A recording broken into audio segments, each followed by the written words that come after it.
Cette vidéo va expliquer comment faire l'épure 1 qui se nomme Construction géométrique et projection orthogonale. Mise en page. Pour cette première épure, la mise en page se fait sur une feuille Bristol A3, orientation portrait. Commencez par dessiner le cadre autour de la feuille à 1 cm du bord. Le cadre se dessine toujours en trait épais. Dessinez ensuite un cartouche comme ci-contre. Le cartouche se dessine en trait épais également et se place dans le coin inférieur droit du cadre. Il doit contenir le titre, le numéro de l'épure, le nom et le prénom, la date du cours et la classe. Et il doit être dessiné suivant ces mesures.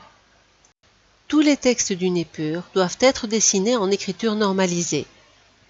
L'épure comporte 3 exercices et une légende à disposer plus ou moins comme ci-contre.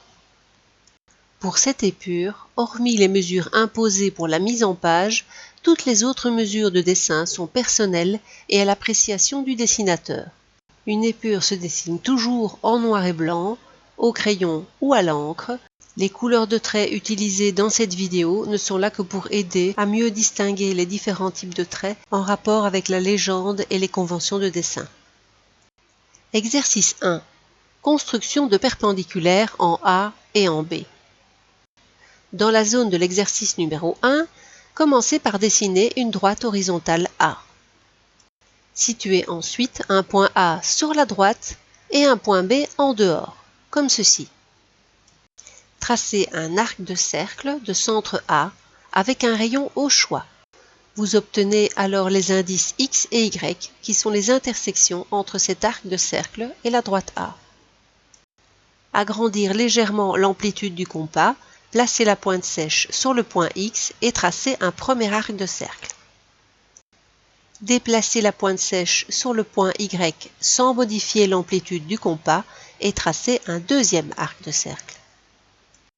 Joindre ensuite les deux intersections de l'arc de cercle pour trouver la perpendiculaire au point A. Pour la deuxième partie, tracez un arc de cercle de centre B avec un rayon au choix, afin d'obtenir les indices X' et Y'. Diminuez légèrement l'amplitude du compas, placez la pointe sèche sur X' et tracez un premier arc de cercle.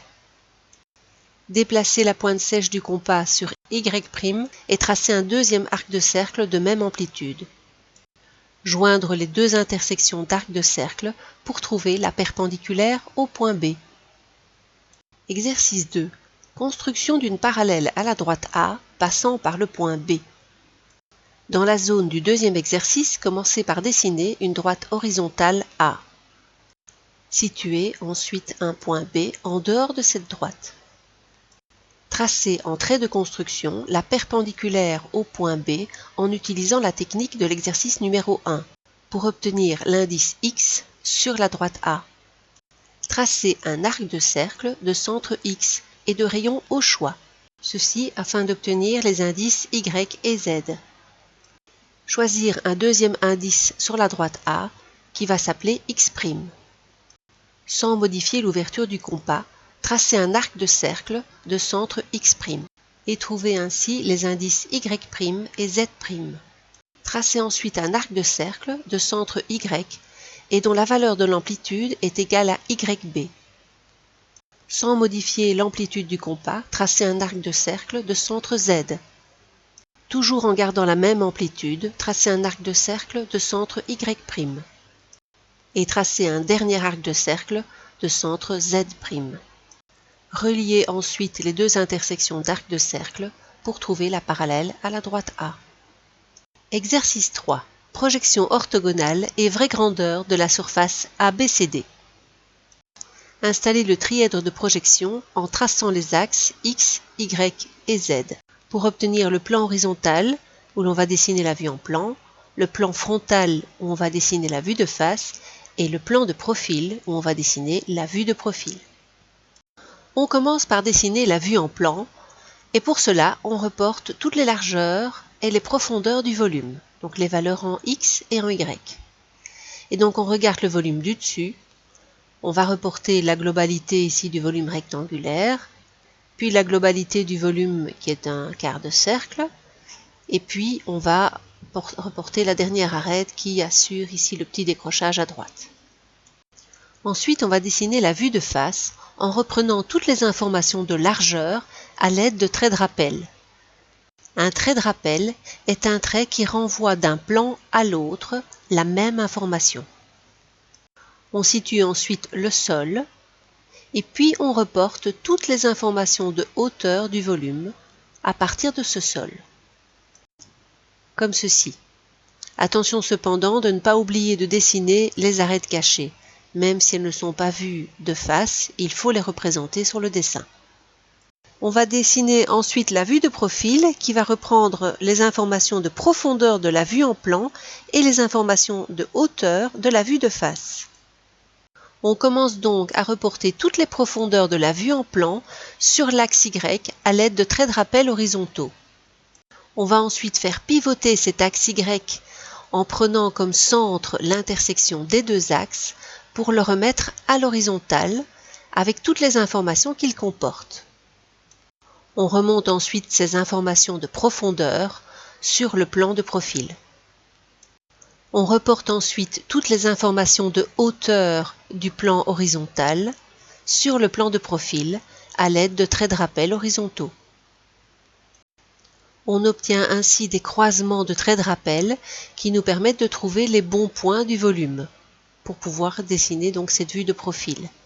Il faut simplement suivre les traits de rappel du plan et de la vue de face vers la vue de profil pour savoir à quel endroit ils se croisent. En faisant cela avec chacun des points du plan et de la vue de face, on obtient la vue de profil.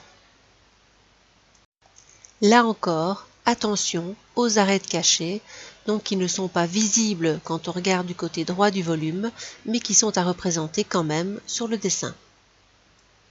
Voici la suite de l'exercice 3 avec la recherche des vraies grandeurs de la surface ABCD.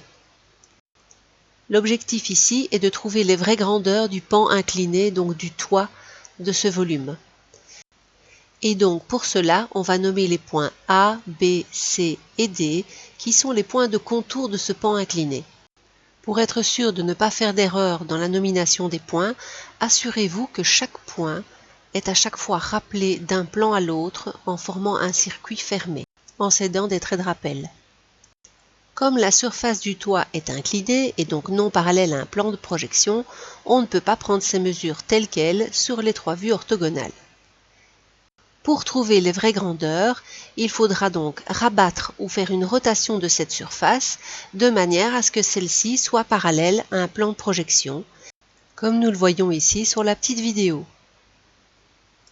Concrètement, dans l'épure, on va devoir faire une rotation de la surface ABCD autour du centre DC dans la vue de profil, afin de ramener cette surface de manière à ce qu'elle soit parallèle aux axes. Une fois qu'on a reporté les vraies grandeurs parallèlement aux axes, on descend un trait de construction parallèlement au trait de rappel pour reporter ces informations sur la vue en plan.